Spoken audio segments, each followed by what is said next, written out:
May dalawang bagay na pwede nating matutunan bilang inspirasyon sa buhay ni Saint Ignatius of Loyola.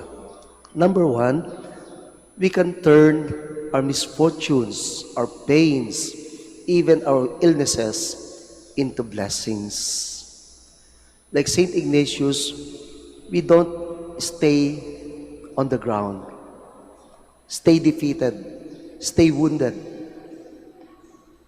Ganito na lang, may sakit ako, susuko na lang ako.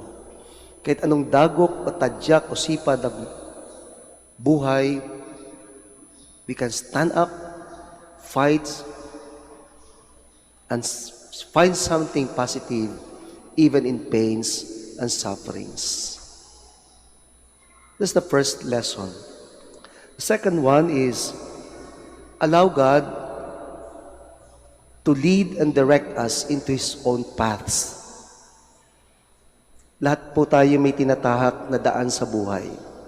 Tulad ni Saint Ignatius, isang sundalo ng mundo, naging sundalo ng Panginoon.